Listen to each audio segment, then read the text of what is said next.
আমরা যখন আমি তো ইকোনমিক্সের ছাত্র, লেখাপড়া করছি, ইন্টিগ্রেশন অফ ইন্ডাস্ট্রিজ, বাট ওর চেয়ে বেশি ইম্পর্টেন্ট এখন হেলথ সার্ভিসে এই এসডিজি গোল অ্যাচিভ করতে হলে, গোল 3 কে integration of all components related to the health service, যেমন ওয়াটার, এসডিজি গোল 4, 5, 6 and 10, এটাকে ইন্টিগ্রেট করতে হবে, সমন্বয় করতে হবে। শুধু health department by giving services from health, by giving medicines easily, syringe and pandemics টাইমের স্যালাইন দিলাম বা এটা দিলাম ওটা, that is not possible to achieve that goal. এইটাকে আপনার ইন্টিগ্রেট করতে হবে বাই প্রিভেনশন, যেটার উপরে আমাদের মাননীয় প্রধানমন্ত্রী জনাব তারেক রহমান সাহেব giving much emphasis on prevention. আপনি দেখেন গ্রামে গঞ্জে স্যানিটেশনের কথা আমার ভাই বললেন। I think all of you visits your village home. একটু যারা গরিব মানুষ আমাদের মতো, আমরা চিন্তা করলে একটু ভাবি যে এখানে আমার টাঙ্কিটা আছে ওয়েস্টের, অ্যাটলিস্ট 150-200 ফিট দূরে আমি টিউবওয়েলটা দিই, চিন্তা করে। বা আমরা একটু ওয়াটার ট্রিটমেন্টের স্মল প্ল্যান্ট ইউজ করি। But there are so many poor people যারা এইখানে চাক দিয়ে পায়খানা করতেছে, এইখানে টিউবওয়েলটা গাড়তেছে তার পাশে। How will you give them the pure water? 150 feet, 200 feet, 80 feet নিচে আমার এলাকায় পানি পাওয়া যায়। Now it's gone up to the 100 fit.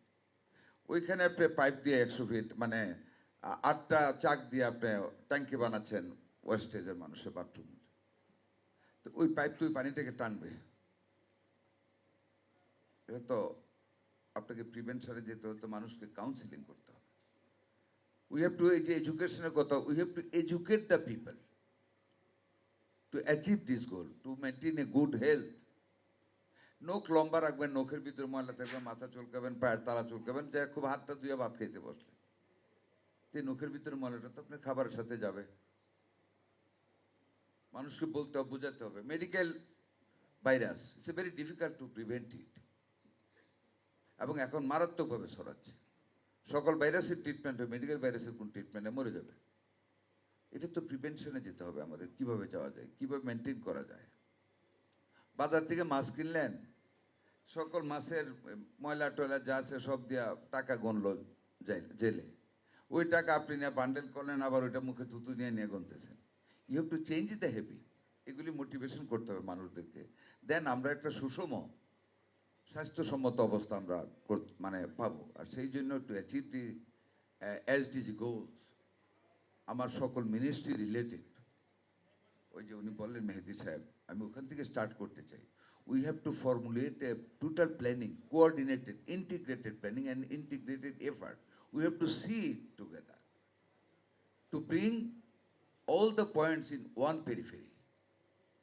Generation যখন আমরা ঠিক করে দাদা মিস্টার এক্স, তা থেকে নিচে ড্রয়িং করে টানি আমরা, তার নাতি বা ছেলের সন্তান, তারপর গ্র্যান্ডসান, ডটার, দেন গ্র্যান্ডসান, উপর থেকে নিচে টানি। বাট হেলথ নিচে থেকে উপরে যেতে হবে।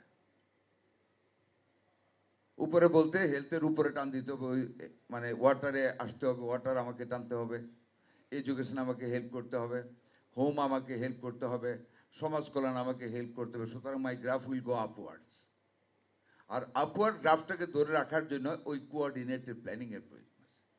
We must have to take coordinated planning to achieve the goals by 2030। আমরা অনেক টাকা এবার বাজেট পেয়েছি আল্লাহর রহমতে, এবং আমরা by 5 years we want to reach at the level of 5 to the GDP ratio.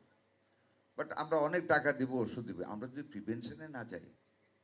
আমি কোস্টাল এরিয়াতে গেছি, ওনার এলাকা তো কিছুদিন আগে ঘুরে এসেছি। এইদিকে না হলে আমাদের ওয়েস্ট, দক্ষিণ পশ্চিমে পানি। I want to make some very free discussion, আমি খুব শর্ট করে ফেলবো। কোস্টাল এরিয়াতে যে পানি দেখে এসেছি আমি, খুলনা এলাকায়, শরণখলায়, Morrelganj, how the people survive. হলুদ পানি, বড় লোকটা না কয়েকটা বোতল কিনে খায়, হলুদ পানি। ওমেনরা ওই পানি ইউজ করে ডিফারেন্ট নিডসে ওদের। সকল মানুষের চুলকানি, গুটি গুটি চুলকানি, ভালো পানি পায় না, আমি কিভাবে স্বাস্থ্য সেবা দেব? লবণাক্ততা। We have to think for that. মাননীয় পানিমন্ত্রী, ওদের জন্য চিন্তা করতে হবে। আমি যখন প্যারিস কনফারেন্সে গেলাম গত মাসে, ওখানে আমি I raised this issue in the meeting, এবং অল দ্য হেলথ মিনিস্টার্স আমাকে বলছে this is a very important issue for your country and we all will help you. এইখানে আমাদের ওই মানুষগুলিকে আমাদের চেষ্টা করতে হবে। আপনি স্বাস্থ্যসেবা দিবেন, চক্ষু সেবা তো স্বাস্থ্যসেবা নাকি মিথ্যা? আপনার সন্তানকে আপনি 10 বছর একটা মোবাইল দিয়ে দেন, শীতকালে ল্যাপের নিচে গিয়ে স্ক্রিনটা খুলে সব দেখে, খেলা দেখায়, তো তার চোখ তো শেষ করে দিচ্ছেন। এগুলি বাবা মাকে তো বলতে হবে। অন্ধকার করে সারাদিন দেখে, মোবাইলটা সেরে গেম দেখে এতটুকু দূরে থেকে, তো চোখ তো নষ্ট হয়ে যাবে। ডাক্তার সাহেব বলে, আমি কিন্তু ডাক্তার না, ভুল বলে থাকলে দোষ ডাক্তার সমাজের। এটাও তো health service, but we don't care. এই মোটিভেশনাল কথাগুলি, এই প্রিভেন্টিভ মেজার্সগুলি আমাদের নিতে হবে। আর নিতে হলে ওনার দরকার, আরও মন্ত্রণালয়ের দরকার। We have to form a committee. আমি প্ল্যানিং কমিশনকে বলবো, শুধু হেলথ মিনিস্ট্রিতে চাপালে এটা হবে না। You can't achieve the SDGs. You have to combine and coordinate all the concerned ministries to chalk out a plan to implement for achieving these goals of SDGs. Otherwise, only on the part of the health ministry, it would be quite impossible. We can give medicine, we can give temporary services, doctors, nurses, ayas, midwives, everything we can give. But water is a big matter. Maintenance is a big matter. Cleanliness is a big matter. ওই যে বাড়ির গ্রামের চাকের ময়লার স্তূপের সাথে যে টিউবওয়েলটা, we have to make alternative thoughts to replace it. বিভিন্নভাবে করতে হবে। এবং আমাদের মাননীয় প্রধানমন্ত্রী জনাব তারেক রহমান, আমি আবারও বলি, I want to repeat that thing, he is giving much emphasis on this issue, prevention. আমরা যদি প্রিভেন্টিভ মেজারে না যাই, তাহলে আমাদের জন্য খুব কঠিন হবে বেঁচে থাকা।